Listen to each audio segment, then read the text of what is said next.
high level. Hey, good evening, good evening, good evening, good evening, good evening, and good evening. WeatherBrains episode 587, the pre-show for April 17th. A little tardy here because I have been fouling up. Let me see if you guys can hear my sound effects here. Yeah, all right, we're good. Yeah. I didn't like it, but I heard it. Yeah, now I got to be sure we can record it. That's the other thing. I want to be sure that we're doing the right thing here. So. Are you making changes to the software again? Well, you know, I wanted to route the output to my little AirPods. Yeah. Oh, I see. I see what I did wrong now. Oh, I totally fouled this up. So situation's normal.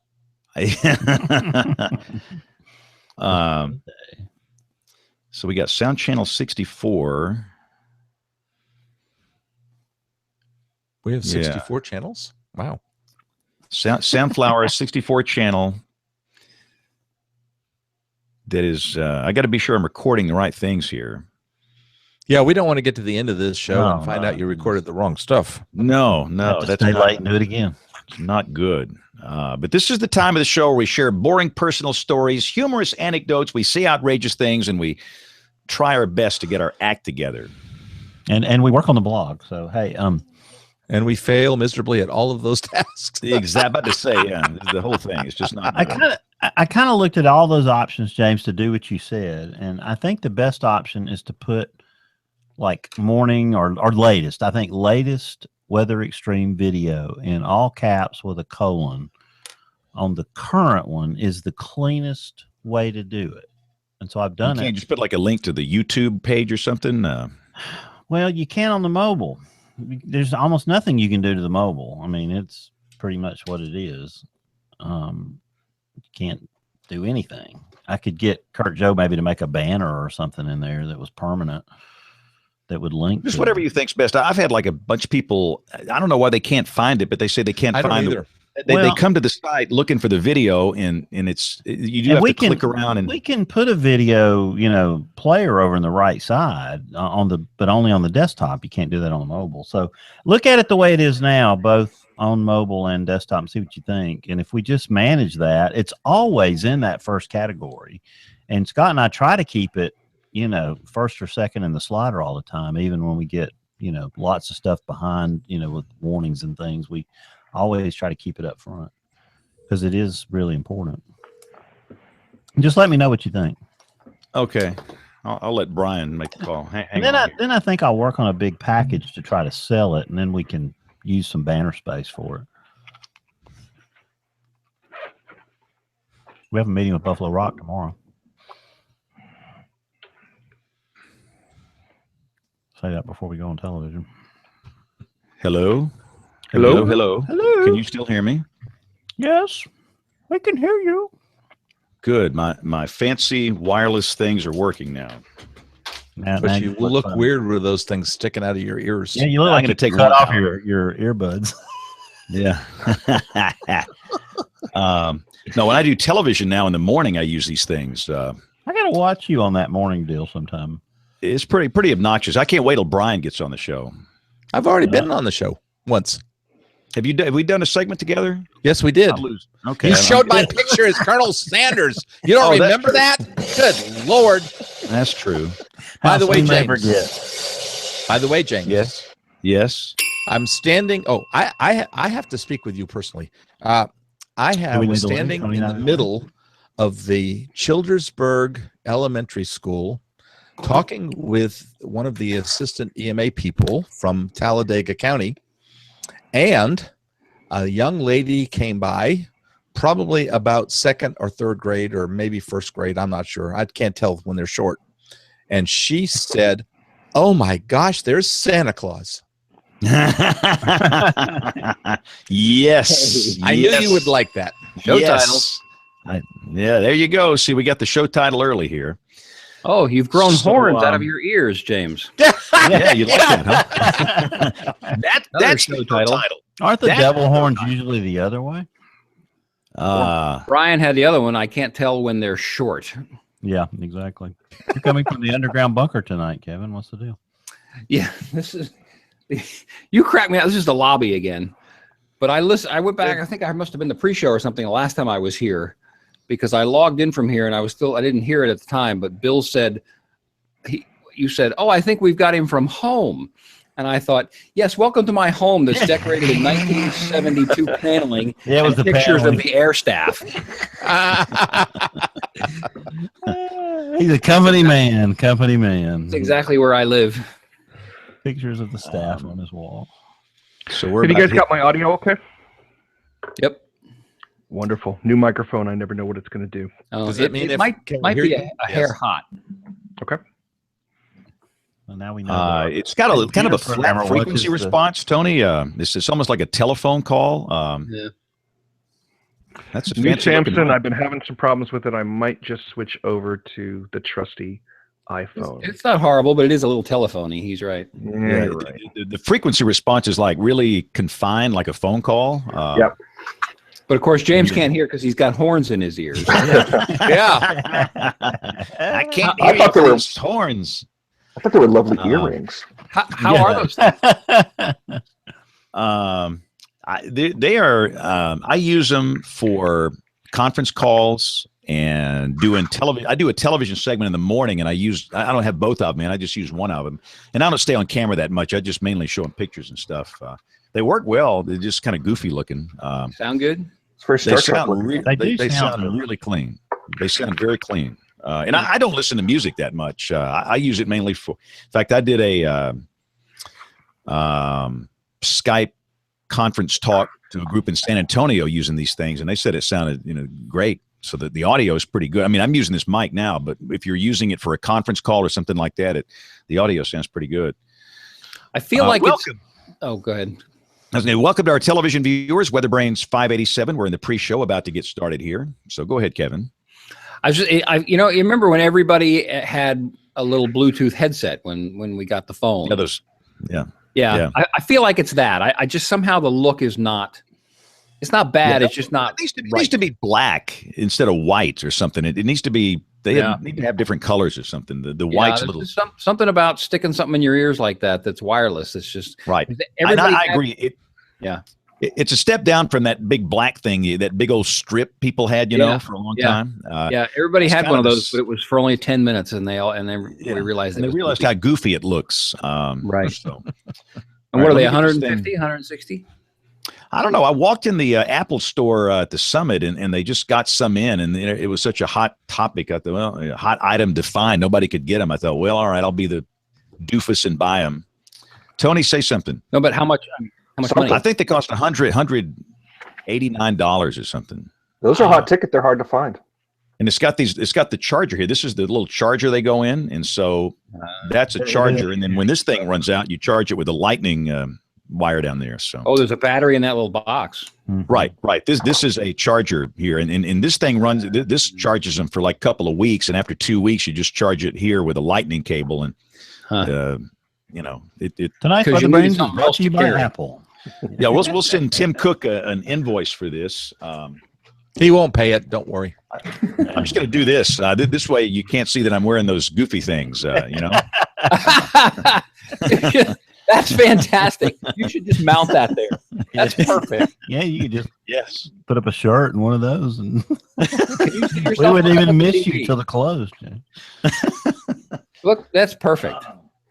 Oh man. No, All right, put Tony, that- say something, man. Put the hat on and then hold that thing in front. Is this audio sounding any better? This is just straight old iTunes. Yes. It would sound Yes. better with a little Johnny Cash behind it. Yeah, it absolutely would. No, it sounds good. Your head's kind of big. You might want to. I don't know if you can scoot back. Another show title. Good Yeah. Lord. It's kind of like you were like this. That's my. I new mean, that's Yeah, my you don't look Tambour so big, video Tony. camera. It's an HD camera and is meant for video conferencing. But yeah, I'm leaned in a little bit. yeah. I Tony, mean, go ahead.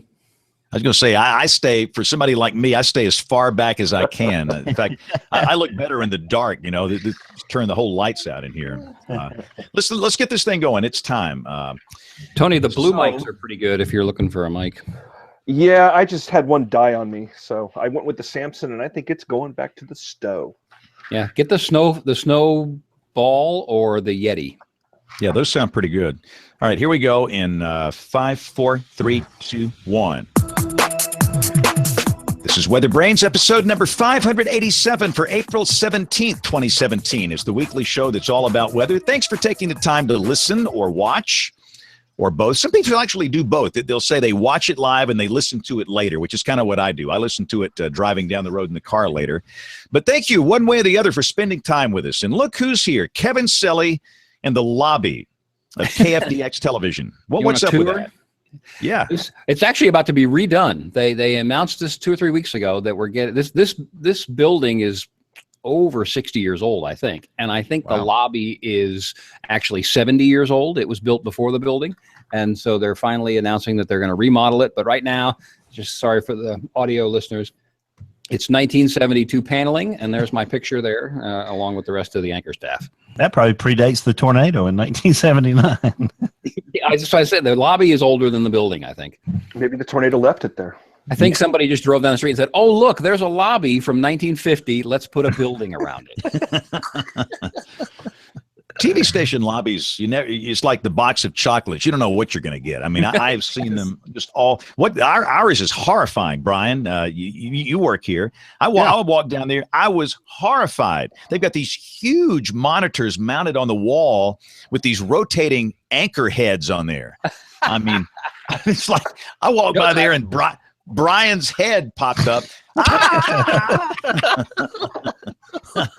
I mean, it's if I were a young child and if I walked in there, I would be running out the door. Discouraging school groups. Yeah, we won't have That's your show title, Brian. Rotating anchor heads. Yeah, There you go. we got a surplus show title. So speaking of the rotating anchor head, Brian Peters is here. I saw you working midday today. What were you doing up here at midday? I was working midday. For what reason? I have no idea. Charles wanted off. Okay. So I worked for him. So it was nice. I enjoy getting seen on television once in a while. I mean, There you go. I left you a cake out here in the hall. Did you see that cake? I saw the cake, but I wasn't sure you'd taken a picture of it, so I didn't eat any of it. I was going to. The rule is, if you ever come visit me here, and we've had WeatherBrains listeners come to visit, if there's ever cake, cookies, baked goods in that little area out there by my office, it's good to go. It's good to go. Well, I have to tell everybody about the cake you had the other day. Yes. It was a 3-tier cake. You guys got to visualize this. It was a 3-tier cake, and on top of the 3rd tier is this gorgeous sculpted tornado. And you look down at the bottom tier, and there's Mr. Span, a figure. It looked like a cookie of Mr. Span standing there below the tornado with a toothpick sticking out of his chest. And I thought to myself, oh my God, he's been hit with debris. Impaled. Totally impaled. Yes. Impaled with debris. Impaled with a toothpick. Yeah. No, it's the cake season here. We get all kind of cakes. We got a good one today. We've got to respect the Polygon cake back there. That's awesome. Yeah. And we got one at one of the Storm Spotter sessions. Remember, James? It had my picture, Megan's picture, and Charles' picture. They didn't put your picture on it because they knew we didn't get cakes very often. Yes, there you go. Now you, sir, are a cake man. Yes. Did that tradition start with you, or did it pre-exist? I mean, I know it escalated with you. It started when I worked at the NBC channel here in the late 70s. That's how far back this goes. Started with you then.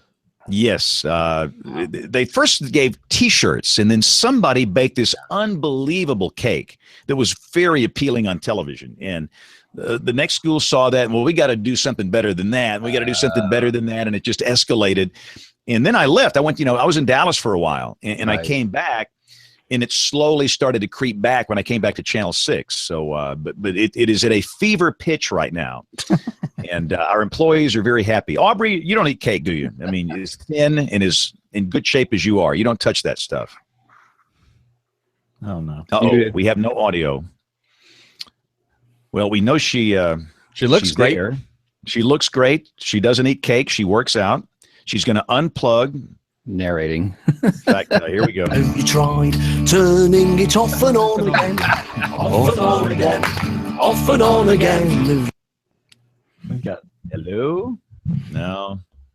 more mileage out of it. Just sit there and look pretty, dear. Oh, brother. That's Kevin at kevinselly.com. HR will be over shortly. I'm in trouble now. Do not route that to email at weatherbrains.com. For that last remark, Kevin at kevinselly.com. We'll have an HR monitor from now on. They're going to kick him out of the lobby for that comment. It goes with the paneling. Aubrey, we've got your mic wide open. We can't hear a word. Oh, boy. And we can't read lips either. Good So thing. let's go to Bill, who's going to introduce Tony, who's officially a member of the show anyway. But Bill, go ahead. Take it away. Yeah. Hey, James, do you think these glasses make me look like Stevie Wonder? More like Ray Charles. Those are my official Eclipse glasses. So, Oh. Tony Rice, are those going to save my eyes on August 21st? Assuming you've taken good care of them and they're not all scratched up by the time you. I thought you meant the out. eyes. Well, Yeah, so that's an important point. You probably can't have them scratched up, can you? yeah, that's. We'll certainly talk about safety some today, but yeah, don't just shove those in the junk drawer. You want to slip them in an envelope or something like that. Take good care of them. Well, I should read the beautiful intro that my wife wrote about you, but everybody here knows you, Tony. So, So we don't Fair care. enough. So we don't care about the beautiful intro. But anyway, so I will read it after all. Tonight's guest WeatherBrain is a senior information security engineer at Cisco, a solar system ambassador at NASA's Jet Propulsion Laboratory by day, and a contributor to WRAL TV and WeatherBrains by night. He graduated from Virginia Tech, degree in computer science, began his career as a software engineer at BAE Systems British Aerospace. He's also worked up to be a senior member of scientific staff at Nortel Networks. Most of us know him for his weekly contribution to the show as our resident astronomer and Johnny Cash fan. Before we go to Tony, look who's here. Aubrey, can you hear us now? Can we hear you Yes. now? Yay, You guys Aubrey! hear me? Yay! Yes, loud switched- and clear. Back to the I switched iPad, to the right? iPad. Yep, absolutely. And Note to No, I Aubrey, always tried- use the I- iPad. I try not to eat cake. As long as It's not really in the low. We can studio. barely hear you. Really? Hey, it's a How little low. It's not that bad. We How about can this? We can work with post-process that. Any Yeah, better? we can make it work. That's good. That'll work. I'll just stay right here like this. There you go. So we got giant Aubrey head instead of my giant. Yeah, I'd like to Giant say now we Aubrey. got Aubrey with a big head instead of Tony with a big head. So Yeah, you don't hear James complaining about that, do you, Tony? So let's Tony, bring on Tony before we all get in trouble with these comments. Tony, it's good to have you on the show tonight. So I remember asking you before, you live near Edwards Air Force Base, and so space shuttles had a special place in your heart, I guess. Yeah, definitely. I was a Navy brat and followed the cruise missile program around in the 70s and 80s, and I remember very vividly having the space shuttle come over my elementary and junior high school, landed at Edwards. So on August 21st of this year, I'm really, really excited because this will be the first total solar eclipse visible from the continental U.S. in a long time. How long, Tony? Oh, let me tell you, I have to look back and see how long ago that was. I want to say it was back in the mid-70s sometime. So why so long between them for the U.S.? I mean, because we're going to have another one in 7 years and a few more I read over the next few decades. But why so long between them? It's a matter of chance, and the best answer for that is it's just got to the Earth has got to be around to the right point when that shadow is hitting the Earth for it to hit the continental United States. We have eclipses every year. Some of them are total, some of them are annular. Most of them are partial. It's just a matter of where that shadow happens to hit the Earth at that time. And most of those eclipses, as you might guess, are actually they're wasted. They're running across water with 70 or so high of a percentage of the Earth's surface covered by water. They're a show for the fish, I guess. So is every eclipse total somewhere on the Earth, or are we out of the path of totality on many of them?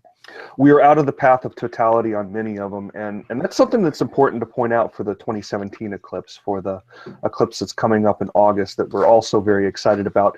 You've got to be in that path of totality, and that path of totality runs from Oregon on down and exits out through South Carolina.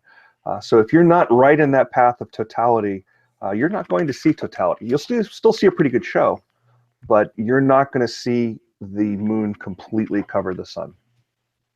So, Tony, what's the difference between being in that path of totality and being 1 mile outside it? What will be the difference? And literally, it could be that much. You could be just outside of it. You don't get to quite see as much. You're not going to be directly inside of the umbra. So shadows have two parts. They have an umbra and they have a penumbra. The umbra is that darkest part that's right in the middle of that shadow. So that's the dark, almost circular, not quite circular, because of the angle of the shadow and the fact that the moon isn't perfectly spherical, but that almost circular shadow that's going to be moving across the Earth at quite a good rate. I have to look up the speed. It's well over 1,000 miles an hour that it's going to move across the continental United States. But once you're inside of that shadow, that's when the moon is going to completely cover the sun. That's when you're going to feel the temperature go down 10, 15, I've heard 20 degrees in some instances. That's when the family dog's going to get weird. Is really going to start feeling something strange going on. Birds are going to get quiet. You will definitely feel a change in the air. You'll feel some changes. Just outside of that, it's not going to be quite as much of an effect. You're going to see a little bit of that sunlight popping out. So that's why these solar glasses that you popped up here, and I got a couple examples myself. So, well, these are not very expensive, Tony. So I mean, Oh no, did he leave the call? Uh-oh. He left the call. So Aubrey, will you be in the middle of the path of totality? I am not. I think North Carolina is. We're missing it by a little bit, not too much. My back? And Tony's back. Yeah, don't know what happened there. Aubrey covered for you beautifully while you were gone. So she explained the whole process, all the celestial mechanics, everything. Oh, awesome. We're used to people hanging up on us, Tony. Don't worry about it. Yeah, they usually don't call back, though. They usually just keep going. So this is the cardboardy kind, and these are perfectly safe. There's a couple of different manufacturers online that you can get these from, and they're not too expensive. NASA's been ordering them in lots of 1,000 to give you an idea of how we're preparing for them. But you can see there's all sorts of text along here that gives you a little bit of information about the eclipse, but it's mostly about safe viewing. So this is what I bought for my family and I to wear. So I'll model them for you. Take the glasses off. And these are nice because they completely wrap around. It reminds me of the glasses I see our more elderly residents driving around town in. But they're nice because they're perfectly dark. They have the darkness factor to protect your eyes, but they also wrap around to shield things that much more. And you need those until it is completely dark, until the moon has completely moved in front of the path of the sun, and you've got that full darkness effect. Then you can go ahead and take the glasses. Yeah, that was my question. Where do you get those, Tony? Yeah, so the nice ones, there's a couple different versions of them. They're all over the internet. I bought these with my Amazon Prime membership, so no shipping. They arrived in 2 days, and the papery ones are going to be $1 or $2 a piece. These are $10-15. What do you search for? Eclipse glasses. Oh, okay. Yeah, Eclipse glasses. And there's lots of different manufacturers out there, but just make sure you're buying from a reputable dealer. And take good care of them. You're going to want to buy them early because I suspect come midsummer, it might be a little more difficult to get a hold of these things. So you might want to go ahead and buy them now. Mine came in this lovely, kind of sock thing that I could go ahead and keep the glasses in. And we talked about that a little bit before. Take good care of these things. If they scratch, if you've got a little pinhole of light that shows through when you kind of hold them up to the sun, don't use them. Go ahead and throw them away and use some others.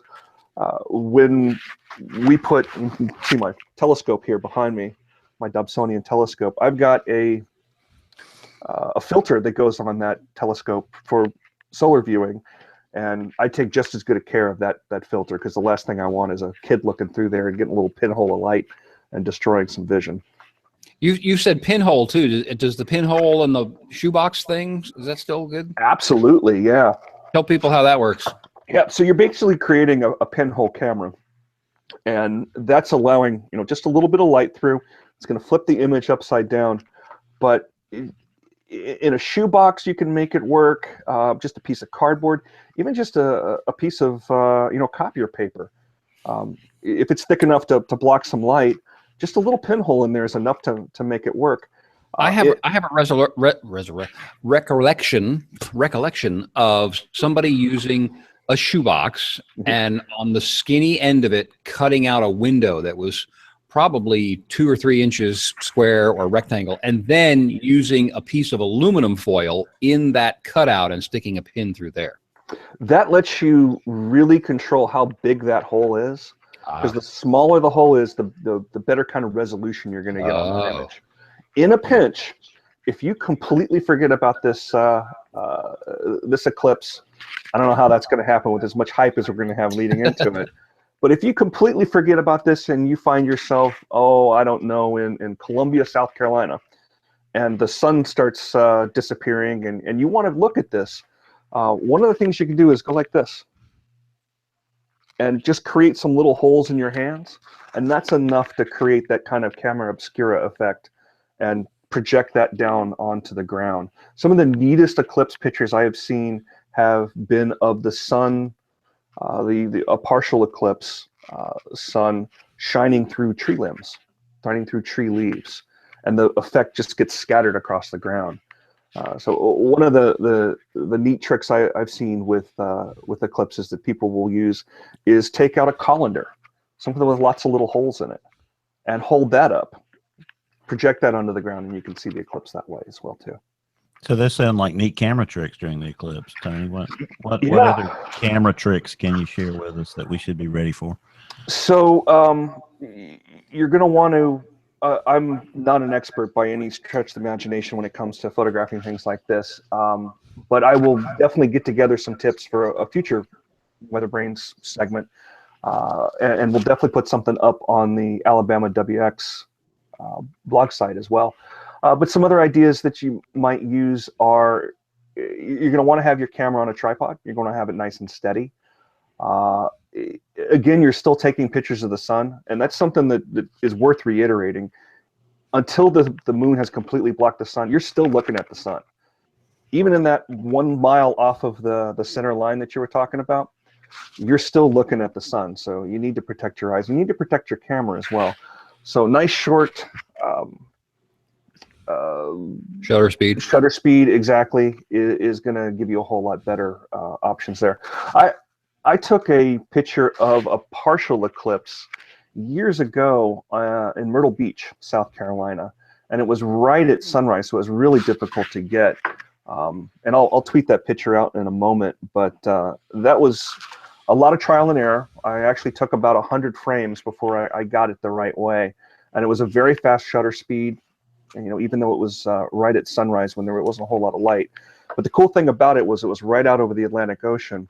So we had a little temperature inversion that was sitting right above the ocean, and it flipped the sun upside down. So it really made this eclipsed sun look like it was dripping into the ocean. Huh. Hey, Tony, I have a question. Please. Can you talk more about the animal acting weird thing? Like, what's the reason that they act so weird and stuff? Is it like just the darkness, the drop in temperature?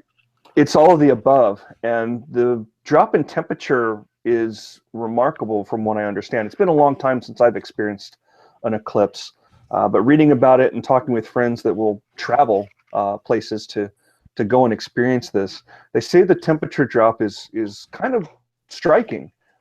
It's much more than when a really thick cloud mass or something like that would go over and block the sun, because the direct rays of the sun, hopefully we won't have clouds getting in our way in August.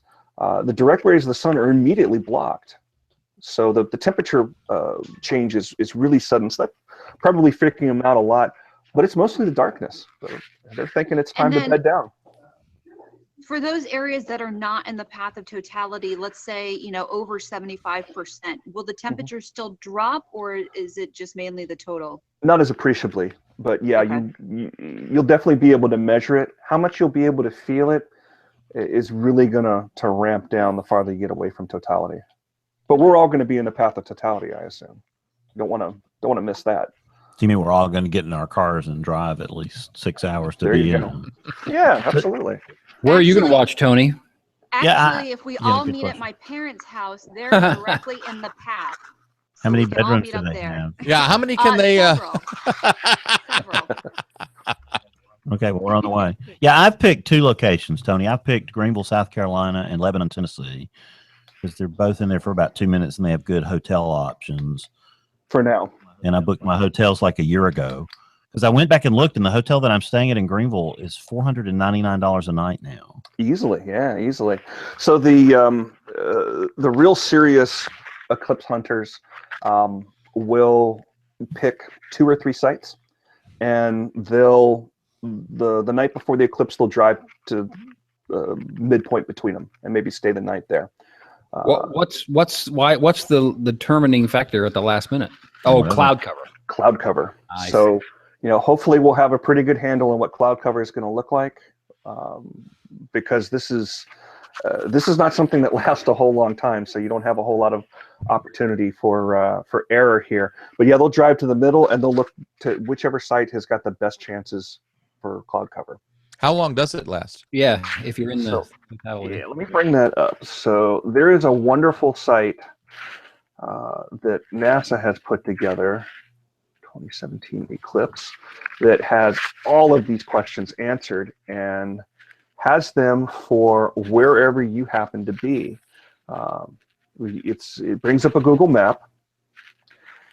If you just Google Eclipse NASA 2017, you'll get to the right spot. But I'm going to bring up the site where I'm going to be, and also to answer your question, I am going to be near Santee, South Carolina, mostly for convenience and because it looks like a nice state park.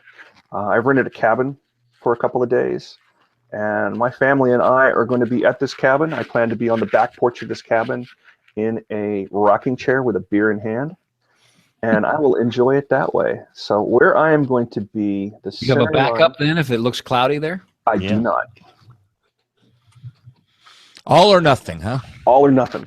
I'm putting all my my eggs in this basket, and I'm hoping for a nice sea breeze off of the Atlantic coast. And To hoping kick in Tropical the Storm fun. Cindy isn't coming up the. Oh, are we doing long range forecast now? Is that what we're doing? Yeah. So, Tony Where checked I'm the gonna- 90-day AccuWeather site. I understand you guys are all in on that now. That's awesome. Yeah, with That's a verification. 23% chance of any accuracy. So where I'm going to be is a 2-minute, 35-second totality site. And if you go to this NASA site that I just mentioned, I'll tweet that out as well. You don't have to. I'll put it on the WeatherBrains website. Thank you, sir. Show notes. So Awesome. One thing to note when you go to this website, note that everything is in UTC. So make sure that you convert your times to your local time zone. They don't do everything for you, but it will tell you what percentage of the sun will be blocked wherever you happen to be. It'll tell you when the partial eclipse begins, when the total eclipse begins, the time when that maximum eclipse is going to occur, and then when it's going to end, both the total and the partial. And that'll work anywhere in the United States. and they have a nice section on eye safety too. Yes, they do. So, That's so very, very Tony, important. can you take your glasses off during the totality phase? Yes, you can. Is it safe enough to know that all these times that are being thrown around that they're good enough within a few seconds that you're safe? Yeah, and you know what? You're going to know. For some of the reasons that Aubrey was talking about with the temperature change and the darkness, you will know. It's going to get significantly darker because, again, you're not getting the direct light from the sun anymore. You're not getting those direct rays. And at that point, with those eclipse glasses on, with the naked eye, you might just be able to see some of the sun's corona. You might be able to see that glow around there. And that's what's so exciting about it from a scientific point of view. It's the one time that we get to view the sun's corona and understand more about the atmosphere of the sun. All right. So Santee State Park, their reservations, they just wrote us and said, please stop. The bookings are just going through the roof. I booked that close to a year ago. I'm sure. I saw that the folks in Oregon were opening over another 1,000 additional campsites because it'll be coming there first, right? Yeah, that's smart of them to do, and it's there's hope that that's going to be a pretty good site as far as the clouds are concerned. And I'll tweet this out, or I'll tell you enough about it that you can find it yourself. There's a really good study that was done of the path of totality against the average cloudiness in the morning and the evening along that totality path, and it's expressed as a line graph. Wow. It's really, really cool. So Who figured that out? And as I look at this too, I think about how much more data we have today with something like a Ghost 16 that we haven't had in the past, where we probably could have pinpointed that average cloud cover, not just from 2 points during the day, but at that hour when the totality is going to pass that particular point in the continental United States. If Ghost 16 had been up, a couple more years, we probably have even better estimates. But it's interesting just looking at that graph, and you can pick where the mountains are just by looking at the graph. So Greenville, South Carolina may not be the best place. Great. Based on that graph. At least if I can find that graph real quick. 2017. Because you're still going to be in the middle of summer and daytime heating, and and those Appalachians do funny things with clouds. Bill, you've got 17 weeks to build a new hotel in a better place. yeah, or buy an RV. Sounds like the option that should be chosen, Kevin. Yeah, going mobile is not a bad idea. So will the actual sun damage your camera or your mobile device if you're using that to take your pictures? Limited exposure, you should be okay, but I wouldn't risk it. So here's that link, Brian. Thank you. Now I bought some filters online from Amazon that were specifically for this, just big sheets of filter that look like what's in the in the sunglasses there. Mm-hmm. Is it really, really dark? Have you tried holding it up to the sun? Yeah, my kids held it up and said, you can't see through it. And I'm like, yeah, that's the point. Yeah. So is that something you just cut to fit or mount over your... Yeah, if you're looking to put it on your camera, you can cut that to fit, or you can just hold it up and look through it. Welder's glass is another good option too. I was just up at the Air and Space Museum last weekend up in DC, and they had their solar telescopes out, sharing it with the crowd, and had a historic one there, one that was made by John Dobson, a famous telescope maker who could make a telescope out of anything. This particular one was made out of a cardboard tube that you'd go and buy at Home Depot to make a concrete footing for your deck or something like that. He turned it into a telescope. But he had actually put welder's glass on the end, on the business end there. It was providing sufficient, blockage of the rays that we could look at the sun just fine and look at the sunspots. So what are some other things we need to remember to do? I mean, chairs and things wherever you're going to be. What other fun things do we need to keep in mind? I think the beer and the and the rocking chair is. I think I've got a pretty solid plan there.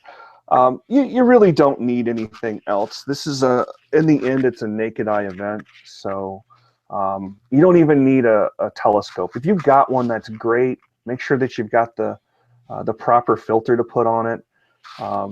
Putting sunglasses up to your eyes or up to your camera or anything like that's not going to work. It's just not dark enough.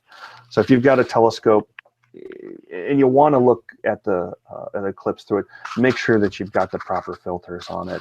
You really don't need it though. So I guess a main part of it, rather than just photographing the sun or the eclipse and the actual event, is photographing what's going on around you.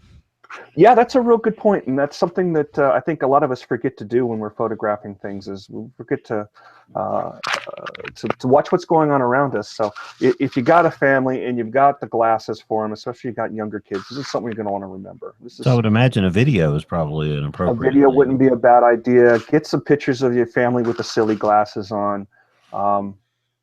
Fido cowering in the corner. I don't know if that's going to happen, but yeah, think about those sorts of things. If you do try to photograph it, there's going to be a progression that happens as the moon moves across the face of the sun, And the point in time that the eclipse fans are really looking forward to is called the diamond ring phase. And that's that last little pinpoint of light that's directly showing from behind the moon and hitting the Earth's surface. And what you're actually seeing there, it looks like you've got the glow around the moon's edge, and that's the atmosphere of the sun that's showing through. But that last little pinpoint of light, what you're seeing there is that light coming through a valley on the moon somewhere. So that's something that's really pretty cool to take a picture of. But one of the techniques that a lot of photographers have used when they're trying to take pictures of a total eclipse is take a picture of the progression. So set your camera up in such a way that you're going to be able to capture a good wide field of view and capture the eclipse as it's progressing, as the moon's getting closer and closer over the sun. And then once the big event's over, you might be tempted to take your camera down and pack it away and go look at your wonderful pictures. Get the path of it going out, of the moon moving out from in front of the sun as well. And you'll create a really kind of cool picture. You'll see a lot of those shared the day after. So that's an idea for you as well. Speaking of pictures, and we mentioned GOES 16 a little while ago, I guess with that thing up now, where I'm heading with this is years ago when my wife and I met on the day of an annular eclipse in 1994. And we could actually see that day the shadow of the moon on the Earth taken from the satellite pictures, which weren't as good back then. But we actually pulled one of those out and have it framed and hanging over our fireplace now. But with GOES 16, I guess we'll have a pretty good shot of the shadow. What will that look like?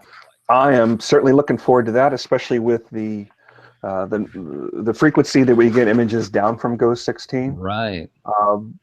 Hopefully, we'll be able to get a nice moving shot of the shadow moving across the U.S. There are some images online you can find of the shadow on the Earth's surface that have been taken from various spacecraft. There's one that was from the Mir space station that's really, really cool. There's a lot of fake ones online as well, as you might expect. Of course there are. So let me bring up too, there was a couple of years ago, there was kind of an interesting way to see an eclipse. And I mentioned it before that most eclipses are wasted because they're cast across the ocean, not across some populated place where people can go out and take advantage of it. There was an eclipse that occurred over the Pacific Ocean several years ago, and a very smart person noted that this was going to be occurring. Noticed that this was kind of in the path, and I'm kind of sorry Nate isn't here. He'd probably be chomping at the bit at this story as well. But this was in the path of a commercial air traffic. So there was enough time beforehand. This person got in contact, I believe it was Alaska Airlines. It was a flight that was going from Anchorage to probably Honolulu. Got in contact with the right people there. All it would take to get that airplane just in the right spot to be able to see that eclipse was a slight variation in course. They moved down a couple of miles and delaying the flight from departing from Anchorage by, I don't know, a few minutes. But getting an airline to do something like that is a big challenge. Well, smart people in the airline's PR department saw the value there, and suddenly you had the most in-demand flight from Anchorage to Honolulu. So long story short, they made it happen, and there's a video of it on YouTube. Do a search for Alaska Airlines and Eclipse, and you'll find it. And you will hear some of the most excited people looking out those airplane windows, watching that eclipse occur. Wow. So is that what's being shared on someone's screen right now, on Kevin's screen, I guess? I was interested when he said there are a lot of fakes on there. This is the first image that comes up, Tony. Is this a fake or is this real? Oh, let me find that one. It's listed from the Ohio State University website. But to me, I thought, wow, is that real? It looks like it might be. That might be one of the Mir ones. Yeah, it's looks like it's out of a it does. Yeah, the tag is Mir 1999. Okay, yeah, that's it. I just thought that was a lot tinier and more focused than I thought. Right, Kevin. So this Again, gives you an idea of why you've got to be where you've got to be to see totality. It's the edges are fuzzy, but it's sharper than you would expect. And there's a number of these out there. That's just crazy. So how many of these have you seen, Tony? Me personally, I remember seeing. I've seen several partials. The total that I would have had an opportunity to see back in the 70s just did kind of a little loop in the Pacific Northwest, so it ended up being a partial for me as well. I've never seen a total solar eclipse. Now, I read, Tony, and tell me if I'm wrong or not, but in 7 years there's going to be another one, and there's a small area of southern Illinois around Carbondale that's going to get both paths of totality.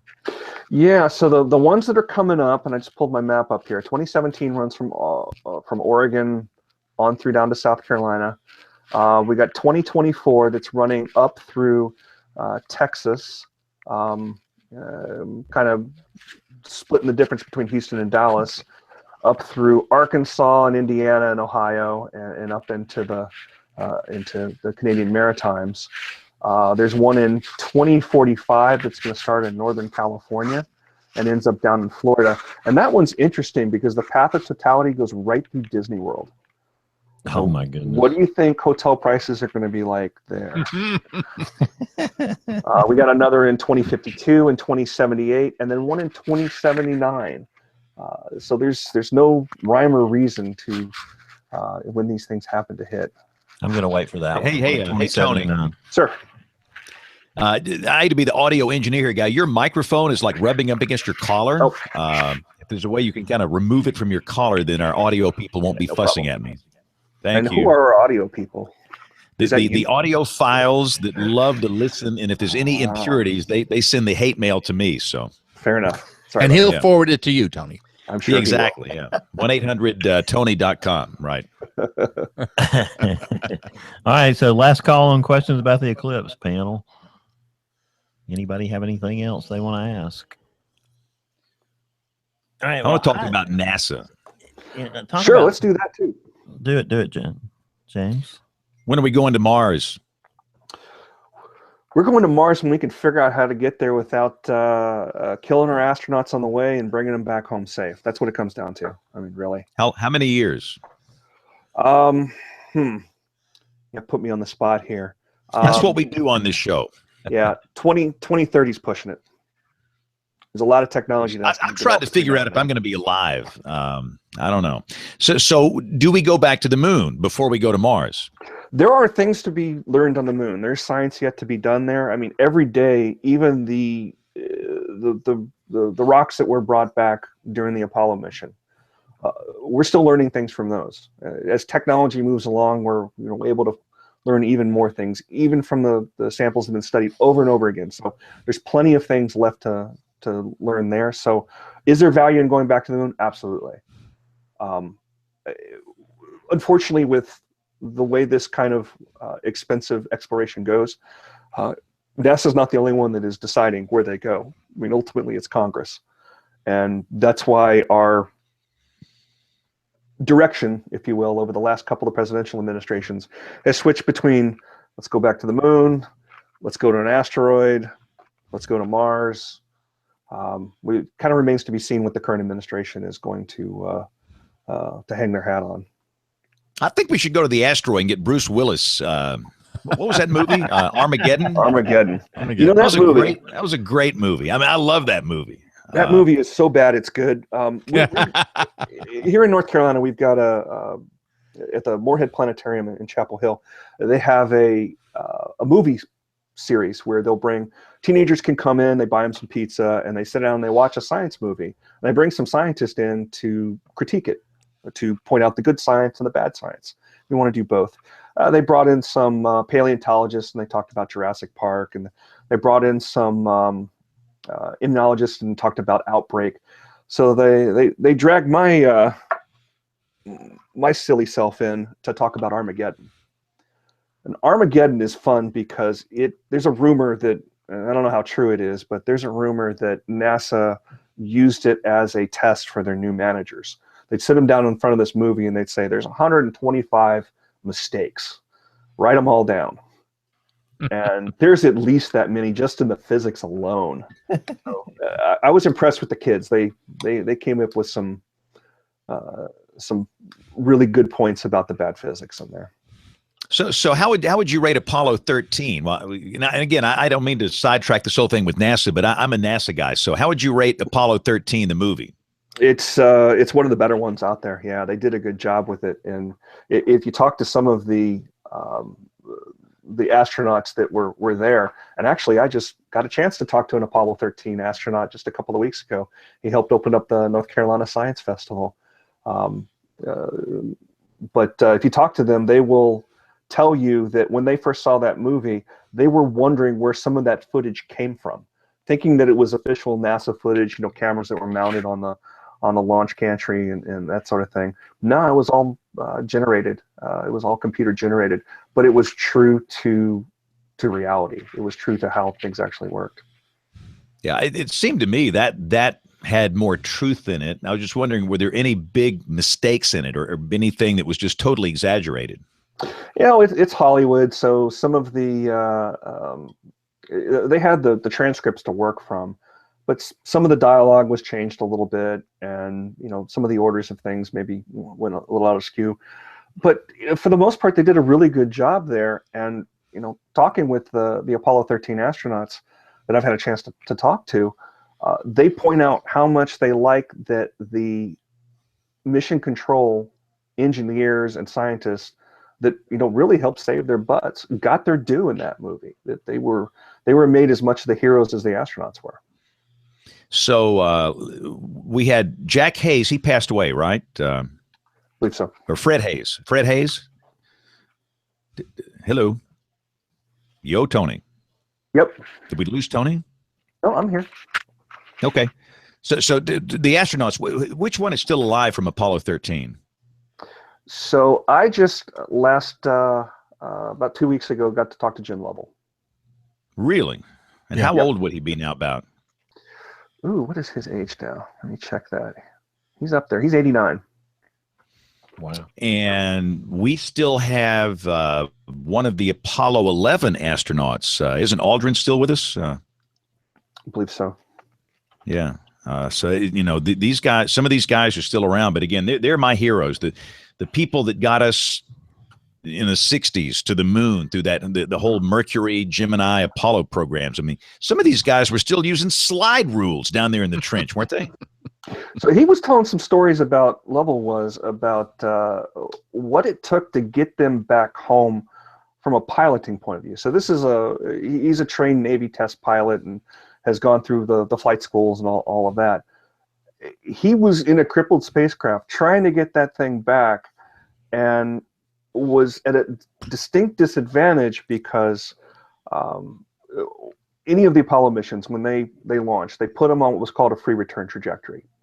And that meant as soon as you were heading towards the moon, they put you on a trajectory that, if it was unchanged, would bring you back safely. For a trip around the moon, would bring you right back to Earth and would bring you back in a orientation that you could safely land.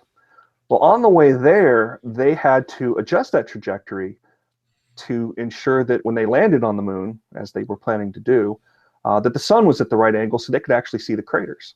The sun was going to be directly overhead, so no shadows.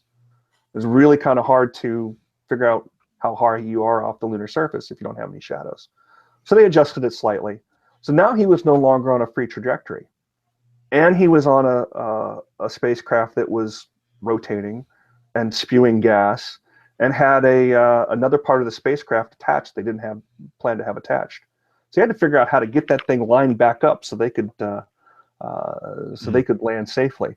So where I'm going with this story is the reason he told it was he was sitting in the Moorhead Planetarium where he and every other Apollo astronaut and every Gemini and Mercury astronaut had trained to learn the stars. So there was a certain number of stars that they had to be able to identify through those tiny little windows that they were looking through and line them up properly in the scopes to be able to figure out where they were. So he was very thankful for that training and made it clear that he remembered his days in Chapel Hill doing that. That's awesome. So one that's more North Carolina's question. little part of the space program. Elon Musk, SpaceX, where's that going? Oh, he has certainly done some incredible things and has created a system and created a rocket that is bringing the cost of getting things into low Earth orbit down.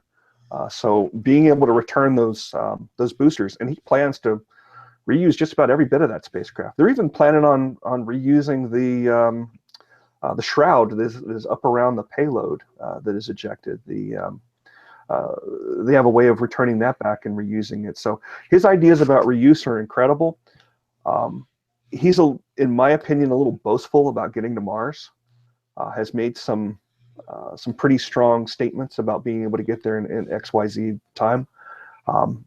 In my mind, let's get human spaceflight back to Earth or back to U.S. soil first, and then we'll worry about getting to Mars. So that's one of the things that his company is working on, is being able to launch astronauts to the International Space Station. So when can Joe Q Public, that's got a pile of money is no object, when can Joe Q Public take off and go? You mean like everybody on WeatherBrains? Yeah, right. We've all got the big cash here. When can we go into orbit? Take a trip. When can we go? So that day is already here, and it's already happened. Familiar with Cirque du Soleil, the wonderful French circus. The founder went and spent time up on the Mir space station. Oh yeah. Yeah. So the Russians are selling it then. Wow. Yeah. Okay. When will there be seats from American soil to go up to orbit for some period of time or whatever? I don't know. I don't know why you'd want to do it. I don't know why you'd want to spend the money to do it. I especially don't understand the go up to the edge of space and come back down.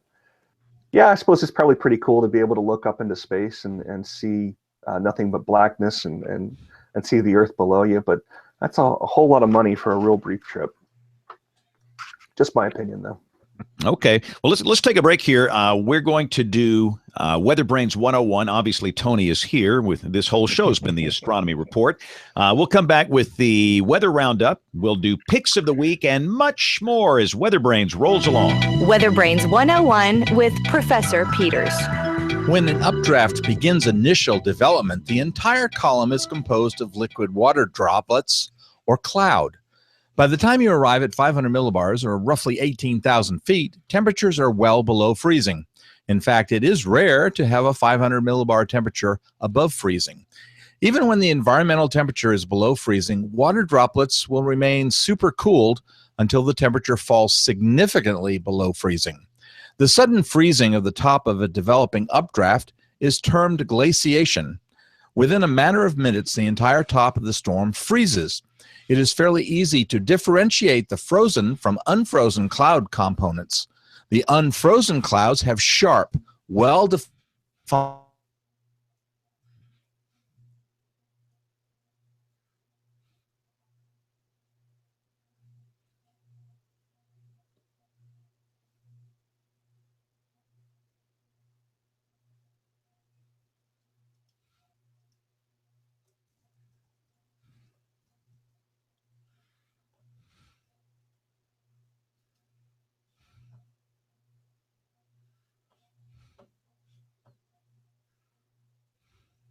the storm will flash into the freezing state, and the wind shear will blow an anvil curtain downwind from the storm.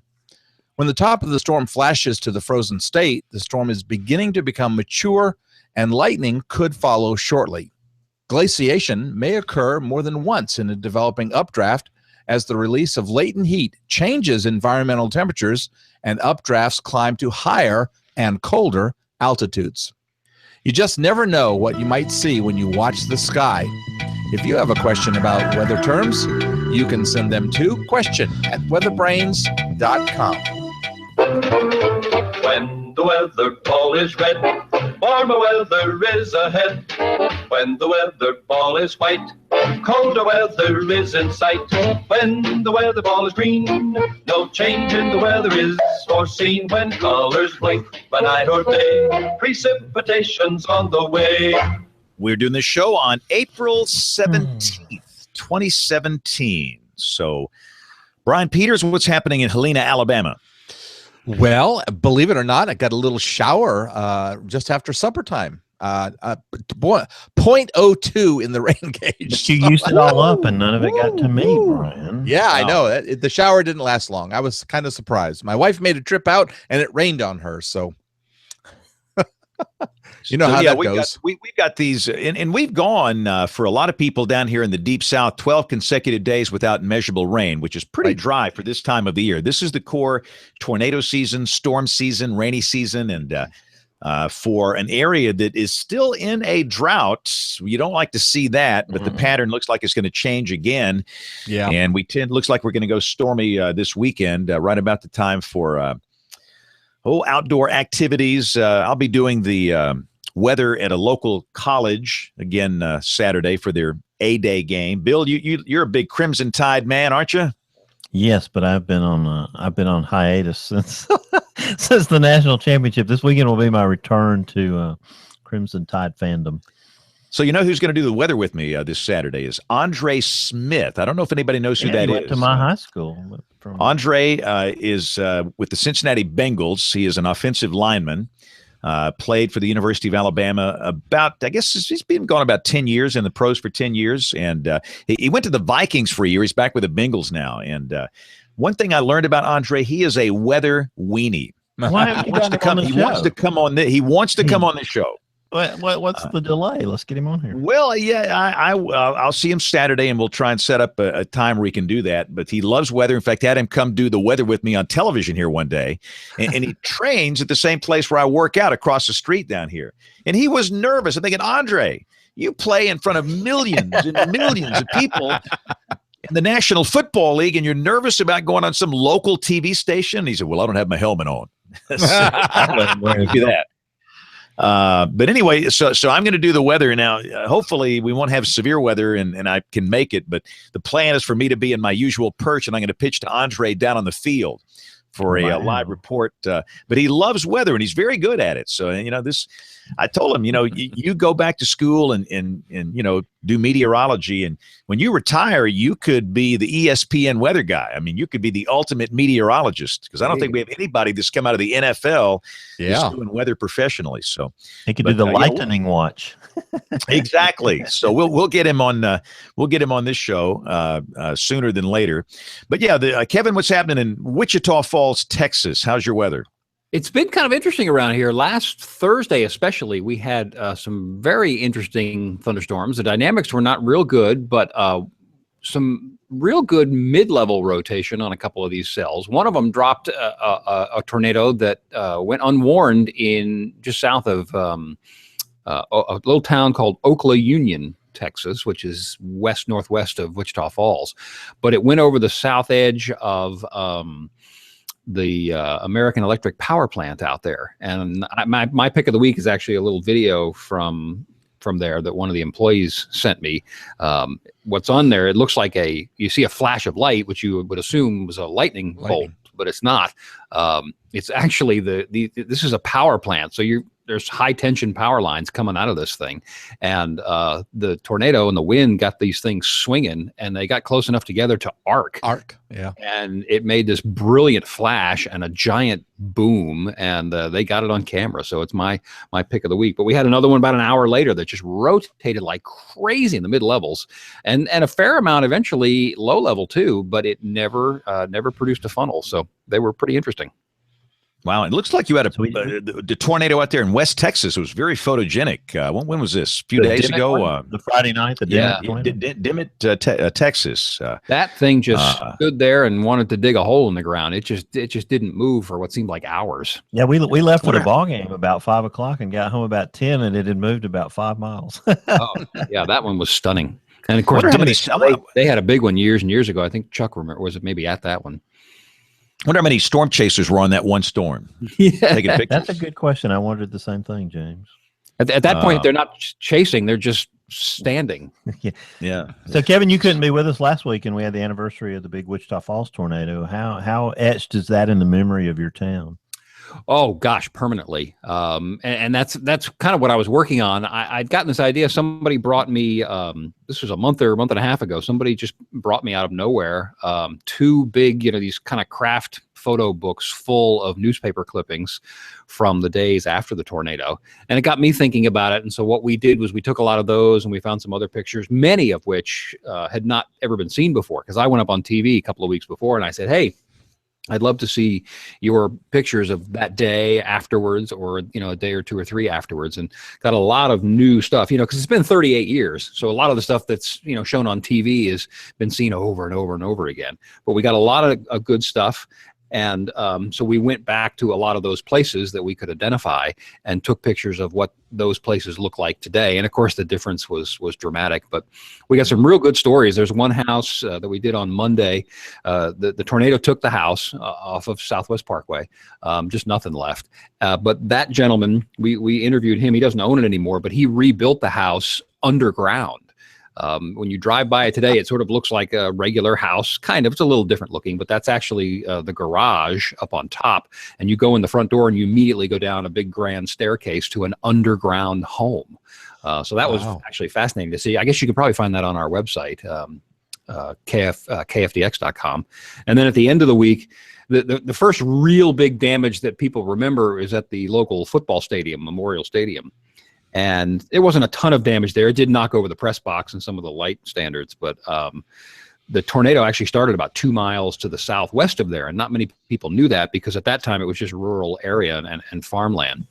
But we found this couple. They're both, I think they're in their 80s now, that lived on the property, and he told of standing out behind his house and watching the funnel form, and it was actually 4 different funnels. He called them 4 different fingers, and he saw them rotating around each other, and then just almost like lightning, no pun intended, they coalesced into one big giant funnel that was the EF, eventually turned into the EF4 that roared through town. But it was fascinating to hear them tell the story, and a lot of people didn't know that it started way out, even 2 miles further. But he had a lot of great pictures, including the picture of the ditch. At the time, the house was badly damaged, I guess pretty much taken down. But he and his kids went and laid down in a ditch behind this little barn with just debris flying everywhere. And one of the pictures that he had was a toilet stuck in the ground right next to this ditch that he ducked. He said he saw it coming at him, almost hit him right in the head. So they're some pretty interesting pictures. Terrible Tuesday. Goodness. Terrible Tuesday, yes. That was rough stuff. All right, Aubrey, you're back. What's the weather like in beautiful Harrisonburg, Virginia? Oh, it has been fantastic. Can you hear me? Yes, ma'am. I got Loud the big and clear. face.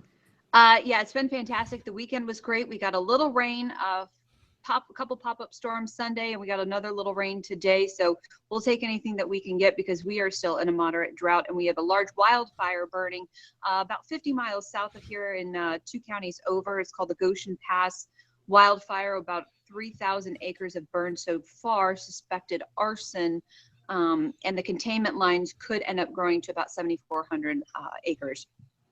Yeah, I saw some of the tweets. Friday. That looks like a huge fire. So how Huge I saw fire. some pictures of you there. Yeah. They had me raking some of the lines next to the road. And we got the helicopter. This really interesting. There's a lake up there, a small lake. It's near a Boy Scout camp is where they're staged.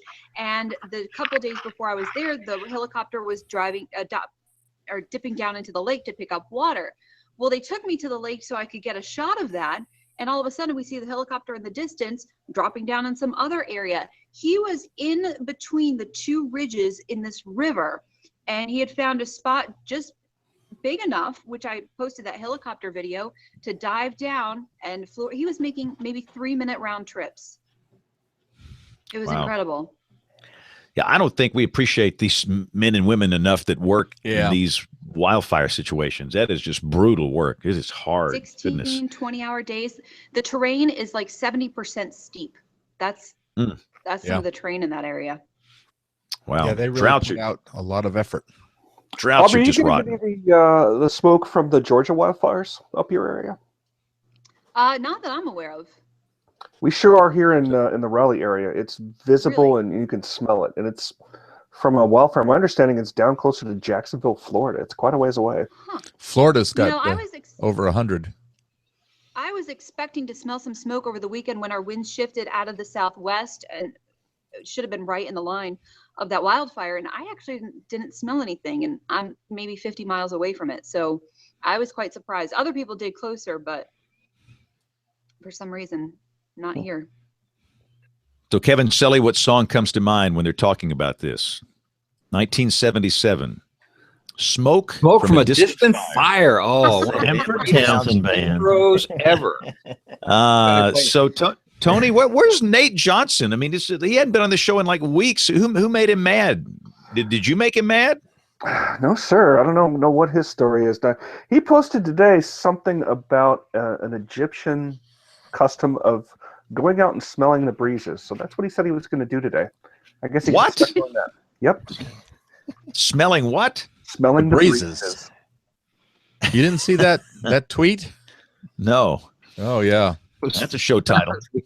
Tell them not to inhale the pollen. Yeah. The sidewalks still run yellow here in North Carolina. So how's the weather in Raleigh, Tony? Any exciting news there? Oh, it was a beautiful weekend. My son and I went up to the North Carolina Zoo and had a nice walk through one of the most mountainous zoos I think there is around. But it was beautiful,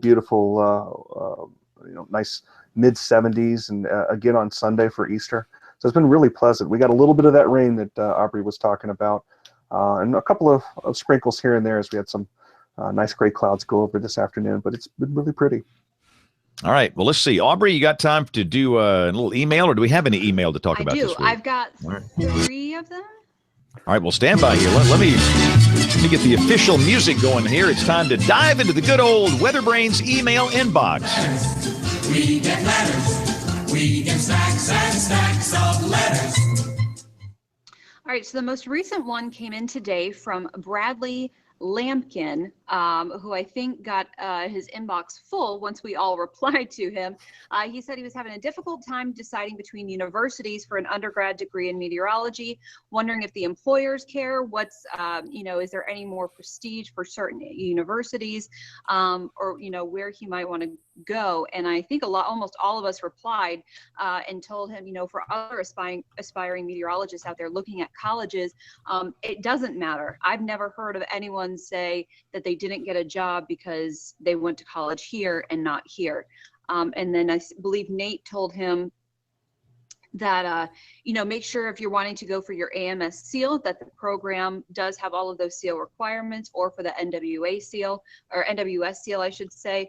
And then also, do you have access to maybe some other offers, maybe the National Weather Service or a couple TV stations in that area? So I think we've bombarded Bradley with all the answers for today. And next one comes in from Stephen Wegman. Just started listening to the show from east of Atlanta, Georgia. Search for Weather Podcast, and we popped up as the longest running podcast. As an atmoscience major, I like to hear about the knit and grit about working for NOAA and private sector during operations or climate forecasting for that. So maybe we could do something with that. Hey, backing up one, I gotta give a shout out to Bradley if I can, because we did give him a bunch of responses, but I assume to everybody else, he replied to me individually to say thank you and appreciate and one or two other things. But from a high school kid, that's the way to do it. You make connections with these people, and you're polite and respectful and responsive, and that's how people remember you. So a good move on Bradley's part. Connections can go a long way, even in the future. And then we have Chris Bovitz that had written to us a little while ago asking about a discussion for married people who are both in the weather business. So, Bill, do you have an update for that? I believe that's already a possible show. Definitely. Yeah, we're working on that even as we speak, Aubrey. Sounds good. So we'll have that in the future. So if you have any emails, you can send them to email@weatherbrains.com. You can also find us on Twitter and Facebook, but send in your emails, what you like, what you don't like about the show, guest suggestions, and what kind of topics you would like discussed. We'd love to see them. So email@weatherbrains.com. You know, Tracy and I did that for the first years of our marriage. We both did weather at competing stations. Really? Yeah, that we met. We were at opposite stations in the market, and when we met and dated and got married, and for the first couple of years of our marriage. Interesting. Yeah, all right, so let's do picks of the week here. So I will start. I've got one to drive Kevin crazy. Thank you. Drive the man crazy. That's good because apparently there's a little meme going on, a little trending on Twitter that I'm apparently too sheepish or quiet tonight. So maybe this will change things, fire things up. Yeah, you're mellow. It's like you're just way too mellow. So we have this is the new social network. That's the hot social network of the week, Mastodon. Is anybody on Mastodon here? Apparently not. This is the new Twitter competitor that is open source, a decentralized alternative to Twitter. It says it avoids the risks of a single company monopolizing your communication. Pick a server that you trust, whichever you choose. You can interact with everyone else or interact with everybody else. It says anybody can run their own Mastodon instance and participate in the social network seamlessly. So I have been tinkering with this. But keep reading. It says due to the exceptionally high traffic. Yeah, you can't get on it. Right. Now you can't use mastodon.social. So what you do, you go sign up on one of these and like Kevin, you can run your own Mastodon instance. I can run one here. Wow, I'm perfect in that. All of these you can sign up and I signed up on the one down there at the bottom, noagendasocial.com. That's Adam Curry and John C. Dvorak and those guys. But anyway, if you don't have enough to do with your time, try Mastodon. It's the hot new social media network just for Kevin. You wonder how people get funding for some of these things, don't you? They don't. Somewhere they're running servers. This is basementware. Yeah, but they're basementware. No, it is. I mean, that's what this is. I mean, it's a computer in people's basements, all interconnected, and it's decentralized. And the ideas that Twitter is starting to basementware shut down accounts and I don't even want to get. My head's going to explode. So I stood up a cloud server this morning it's cost me 21 cents today. It's just anybody can do this now. There you go. It's a good idea. I feel like there's a groundswell of, I can't think of the word I want. I feel like the broadcasters, weather people, are starting to get weary of social media. I feel like we're in the early stages of this, but I think it's going to grow. Well, I think the Facebook instant articles thing collapsed, didn't it? The publishers kind of said, we don't want to do this anymore. Oh, well, I heard there was some discontent over that. I didn't hear that it had collapsed. Yeah, I think that there's trouble on the home front with that. But yeah, at some point, I do think, Kevin, your long beef about this thing, about, we've lost control. It's in the hands of these jabronis. People are going to start to wake up and realize that. Now, when they draw it back in, who knows? But we live in interesting times. I'll put it that way. So, Aubrey, what's your pick of the week? My pick of the week, and might I say that I almost got in trouble tonight from Kevin.